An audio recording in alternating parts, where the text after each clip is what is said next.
So dimensioning a 3D model is a tricky part. So we will see in this tutorial how to dimension a 3D model. So this is a model we want to add dimension to.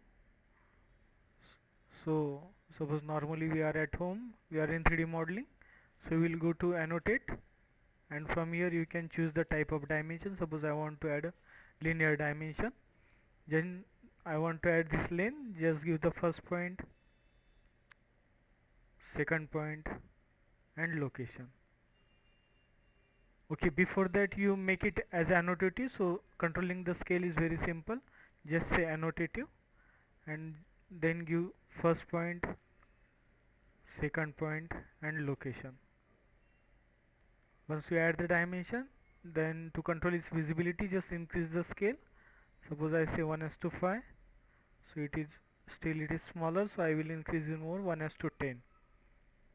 So now it is visible, so I will increase somewhat more. Suppose I will make it 1:16. So in this way you can control the scale. Then remaining part, suppose I want to format the dimension, then just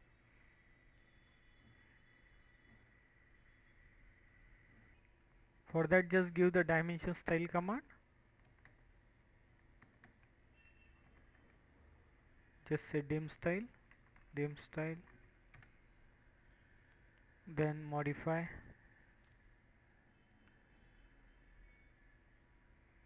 then here I want text to be on above as per ISO standard.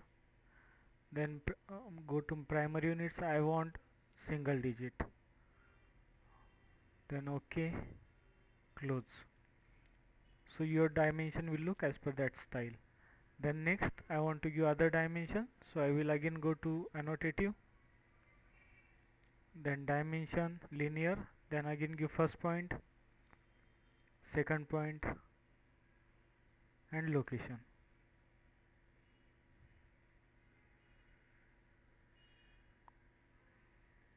Just click, so this dimension has been added. Then next I want to give suppose this height of 16, so again I will say linear. Now here I want to give dimension on different plane, so before giving the dimension I have to switch back to this plane. So you have to keep in mind that I am using the southeast isometric as a view style. So normally you should use southeast, because of that selection of usage becomes very simple. So for this plane, if I want to switch to this plane, so I will directly choose from, it is a front plane, so I will just say front, and then I will go to annotative and give the dimension, annotative, dimension, then choose the first point and second point and give the location. Now dimension is coming on this side, so you just decide the location. Suppose I want that on that side, and then just move this dimension using move command. So you can give M as a shortcut, move, select object, enter, then I want this endpoint to be on this endpoint. So it happens in 3D case, the dimension may come away from your object. So I will just, to see it properly, I will just switch back to 2D wireframe. So I will go to home and say here 2D wireframe. So in this way that 16 is added. So number of times it happens that dimension comes away from object. So in that case you have to move it back to your object. You give the dimension, then move it back. Again on here I want to give, so again I will go to annotate, then dimension, then choose the first point, choose the second point, give the location. Again it is not visible, that is it is coming away. So here I will click and I will, using move command, I will move it to the 3D object, endpoint of this to the endpoint of this. So in this way this height is clear.